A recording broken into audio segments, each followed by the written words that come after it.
Good morning and welcome to the Planning Hearing Officer's hearing for December 19th, 2018. My name is Laura Stotler and I'll be serving as the Planning Hearing Officer today. We have one case and relevant exhibits are posted on the panels located directly behind me. The agenda, staff reports, and recommendation for each of today's cases can be found on the city's website. A copy of the hearing procedures are available on the counter by the door next to the copies of the agenda and also copies of the staff report. Today we have an application for a parking reduction permit. A parking reduction permit shall meet the procedures and criteria set forth in section 30.32.070A and table 30.32-B with qualifying project features, and a discussion of these findings are included in the staff report. You can also find those as part of the municipal code. If the evidence presented in the application at the hearing today meets the criteria, then the planning hearing officer can either approve or impose conditions for approval on the case in question. If the findings of fact are not evident, then the request will be denied. Notification of this hearing was accomplished by the use of public notices, which were mailed to property owners and occupants located within 500 feet of the subject property. There was a notice physically posted on the site in question, and a notice was placed in the newspaper and also posted on the city's website. So hearings will proceed as follows. First, I'll read a description of the requested entitlement. The case planner will then make a brief overview of the case, give an analysis, and make a recommendation. The applicant will then be asked to come forward stating both name and address, and will be asked to present the case within a 15-minute time limit, and that would be all the applicant's representatives together, total 15 minutes. Then others in support of or in opposition to the application and any interested parties will be asked to come forward to speak, stating both name and address, and I will give them 5 minutes. Lastly, the applicant will be given the opportunity to make closing comments if desired in response to testimonies given by preceding speakers, and there will be a 5-minute time limit for rebuttal. The hearing will be closed and the case will then be taken under submission. After the hearing, the decision will be prepared in writing and will be in the form of a letter sent to the applicants and to all persons who responded to the public notice. And that will be all people who have responded either by speaking today at the hearing and giving your name and address, or by any of those who've submitted written comments who have also provided their name and mailing address. The date of the decision will be the date appearing on the letter. However, if a decision is made at this hearing, the decision date will be today's date, and a 15-day appeal period, these would be calendar days, would start today. Under the appeal provision of Title 30, Chapter 30.62 of the Glendale Municipal Code, the decision may be appealed to the Planning Commission within 15 days of the date of the decision. Anyone wishing to appeal may obtain forms and brochures on the procedures from the Permit Services Center located in room 101 of this building. So if you wish to speak, please write your name and address on one of our speakers' cards. I see 4 people in the audience and I have 4 cards, so I'm assuming everybody's here. If you have anybody else who's coming in that you know of who's coming in to speak, when they come in, we have the hearing, please have them fill out a form and just hand it to Vista. I'd also like to inform everyone that the official proceedings of the hearing are being recorded as part of the public record. So for our actual case, the first case is located at 620 West Elk Avenue. We have an adoption of a negative declaration pending, and we also have a parking reduction permit number PPRP 1815975. The applicant is Brett Henry. And I would like to ask for the staff report. Good morning, Ms. Stotler, and thank you. This is for the project site located at 620 West Elk Avenue in the IMU Industrial Commercial Mixed Use Zone. The applicant is requesting a parking reduction permit to provide 40 spaces, including 1 handicap parking space, where 214 spaces and 8 loading spaces are required for a new 3-story, approximately 214,000 square foot personal storage facility. In accordance with CEQA, an initial study was prepared for the project and circulated for the required 20-day review period starting November 13th, 2018 until December 3rd, 2018. Staff did not receive any comments during that period. The final negative declaration is attached to the staff report for consideration. The project site is an 81,875 square foot through lot comprised of 4 contiguous parcels located mid-block with frontage on West Elk to the north and Vine to the south. The neighboring uses are industrial, and to the north of the project site is the Colorado Street off-ramp for the 5 freeway. The site currently features 2 industrial buildings and associated asphalt parking lots. These buildings do not meet any criteria for historic designation at the national, state, or local level and will be demolished as part of the project. The zoning code classifies the proposed personal storage facility as a warehouse use, where the parking requirement is 1 space per 1,000 square feet of floor area. Additionally, the code requires 5 loading spaces for industrial buildings over 50,000 square feet, plus 1 additional space for every 50,000 square feet thereafter. Based off these requirements, the code would require 214 spaces along with 8 loading spaces for the use. The proposal includes 40 parking spaces and 1 handicap space and doesn't include any code-compliant loading spaces. However, 10 of the 40 parking stalls are larger than a standard stall with dimensions of 14.4 wide and 25 feet long, where standard loading spaces are required to be 15 feet wide by 25 feet long. The parking requirement for the proposed personal storage facility is greater than the actual parking demand for the proposed use. Personal storage facilities have fewer employees than standard warehouse uses. Typically, most customers at self-storage facilities park for short periods of time to unload and load their items. In addition to the short-term parking, unlike other warehousing uses, there aren't any standard peak hours of operation. The applicant has submitted a parking study that analyzes the proposed use and the actual parking demand. As detailed in the study, the Institute of Traffic Engineers has developed a parking ratio for this type of use, which would require 31 stalls based off the size of the facility proposed.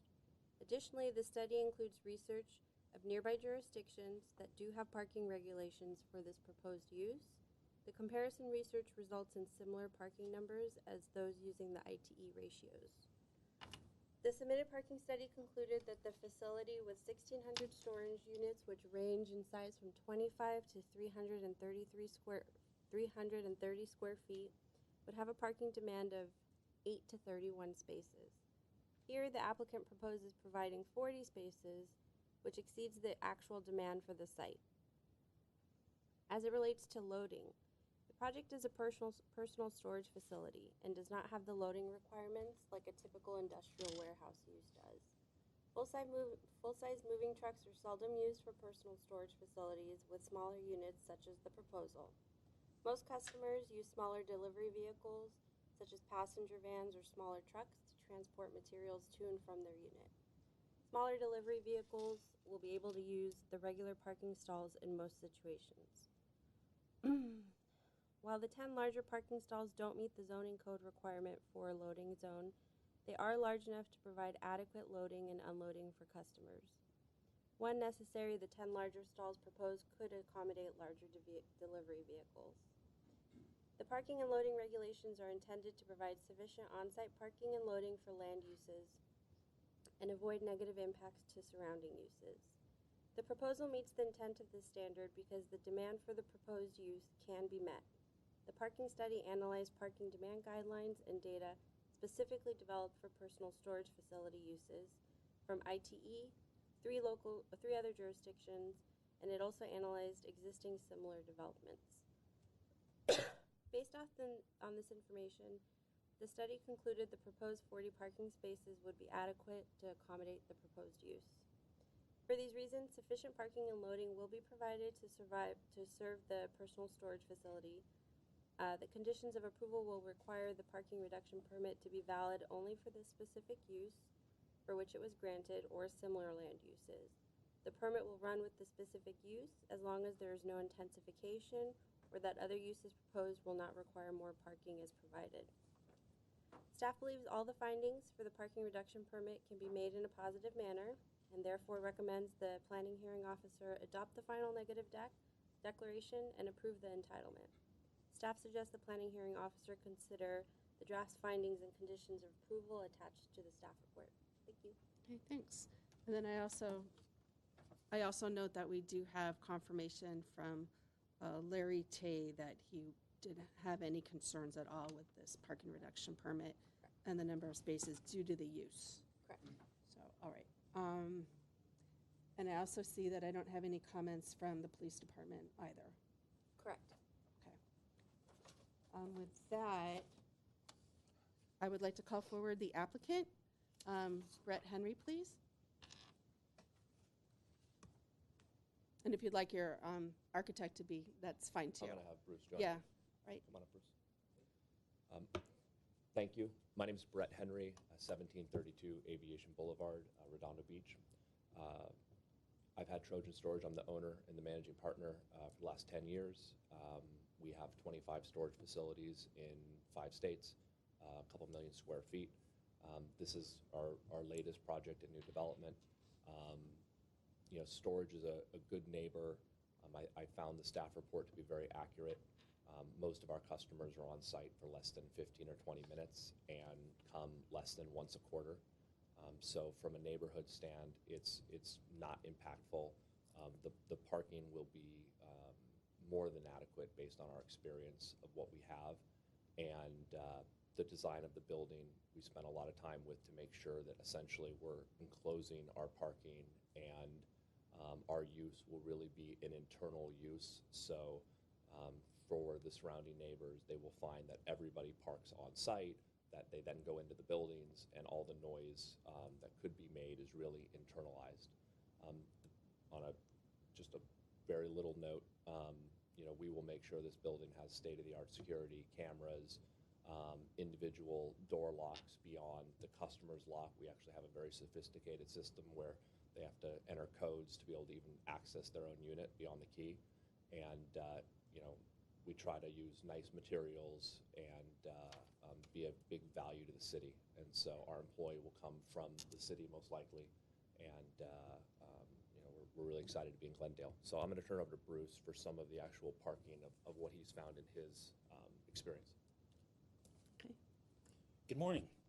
Thank you for hearing our case. We're excited to be here. My name is Bruce Jordan. My address is 131 Calle Iglesia, San Clemente, California, 92673. I'm the architect for the project. We've had the good fortune of working with Mr. Henry on most of his projects. This situation of parking comes up frequently because so many cities, although it being somewhat of a relatively new use, a lot of cities do not have parking codes that address the specifics of how a self-storage operates. So we frequently find ourselves in hearings like this to document and prove up what the true demand is. So in my history as an architect, we've designed close to 5,000 self-storage facilities nationally and internationally now. We're considered a national expert in self-storage, and I frequently consult to various cities and jurisdictions on their preparation of ordinances for parking for self-storage, because it's something that's coming up. As your code did, it lumped it into warehouse in so many jurisdictions, and they're finding that it is requiring a considerable overpark. So a lot of jurisdictions right now are preparing their new ordinances for self-storage. We assist quite a few. Last week we helped Fairfax, Virginia prepare their code for self-storage, so it's something that we spend quite a bit of time on. We have designed this facility to take all the loading internal, so it doesn't bother any of the neighbors. It's very quiet. It's all within the building. We have 40 spaces. As staff pointed out, the ITE, which is really the Bible for trip generation for self-storage, would require 31 spaces. We have 40. On the loading spaces, we have 10 loading spaces that are 14 by 25, but we have also provided an extra wide center drive aisle up the middle that's 32 feet wide. That's considerably wider than the city would require. And that is for convenience. The worst thing that we would want to do is come in and approach the city about a parking reduction and then have a parking problem. As you might imagine, these projects are expensive to construct. They take a lot of energy to manage and so forth. So we want to be ample parked, have ease of convenience. That's why we made our access aisle wider than the city would require for that. So there's really no problem with the 14 by 25 loading spaces. And again, we have 10. When we designed the project, you'll see them in the center there where the elevators are. Okay. Yeah, so we have extra depth there for that to accommodate them and get them close to the elevators that serve the upper levels. So one of the things we initially did when we started designing this facility, we looked at other facilities in the city of Burbank, and a lot of the self-storage projects within your city have been granted parking reductions for the various reasons that we're talking about here this morning. There's a body of very substantial evidence out there that suggests the need for parking here is very, very low, and we have exceeded what the ITE would require. So we want to be a good neighbor. We want our customers to have ease of access and convenience, be very ample parking and maneuvering. So that's why we've designed the extra wide drive aisle into this for that very reason. As part of our application, we submitted a traffic study by a licensed traffic engineer. He did some research, and what you'll find is that the city of Long Beach, which has studied self-storage, for a facility of this identical size would require 19 spaces. Again, we have 40.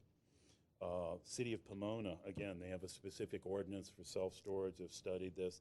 They would require 8 for our 214,000 square feet. Again, the city of Temecula, same thing, 8, if you will. So there is a considerable amount of local cities around that have specific ordinances for self-storage, all of which would require less than we're proposing here. So we feel that we have more than adequately addressed the parking, designed in ample turning movements and radiuses and so forth, and gone to great lengths to contain all of the loading activities totally internal within the building to protect the neighbors. So we think we've done it right, and we feel very confident about the parking and the amount. And with that, I will close and be happy to answer any questions that you might have. We have a gated facility, correct? So not anybody can just drive in? That's right. Do they have to make an appointment with you, or are they given a clicker, or how do your tenants get in? So the tenants come to the manager's office, which is on West Elk. They rent a unit, they fill out a lease, they provide their driver's license and all their legal information. It's a contract. They're then given an individual code that is unique to their unit.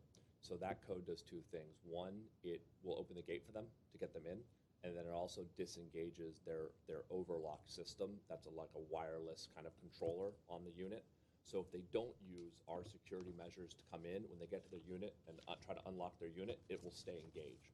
So we track who comes on, we know how many times the door goes open and closed, and we don't allow, there's no access points on Vine or Elk on the outside of the building for the sidewalk. So there's no real reason for anyone to park on the street and come in.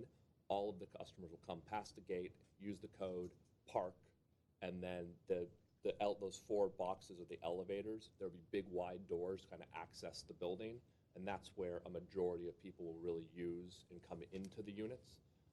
But we know who's on site. We'll have probably at least 32 to 60 cameras on the property. And like I said, every time the door goes up and down, it actually gets recorded in our software, and so we can see what time they came in, it's date stamped, and it's logged. So we really keep, it's part of our job is to really keep control of what's going on in the building. So I just want to make sure that when you have an office, so someone's going to be working there during the day, Correct. I'm assuming, right? 7 days a week. Then those gates are open. So while you are open for business, and somebody can just drive in. They don't have to stack in the middle of the road, correct, to get in? That is correct. Okay. And when they come in for this building, they will then have an app on their phone. So if they don't use the keypad, when they get up to their door, they're then able to disengage their extra security lock through just an app. Okay. Or they have to there's also keypads on the actual doors to go into the building. So no, there will be no stacking, no street parking. Yeah, I was more worried about the cars Yep. impacting your neighbors on the street. Yeah. So, okay. It's very similar to the public storage that was built a few years ago over on San Fernando, kind of by the 134. Yeah. It's a drive under, gates open, and then they close after office hours, and then you have to put in your code. But again, again, our customers will be able to use an app to also get through beyond just their code. Okay. All right. And is there anything else you wanted to add, or? No, thank you Okay. very much for the time. All right, thank you. Thank you. Next, I'd like to call forward, as I think you still have 15 minutes. Chris Chan, do you have anything else to add? Oh, oops. No? All right.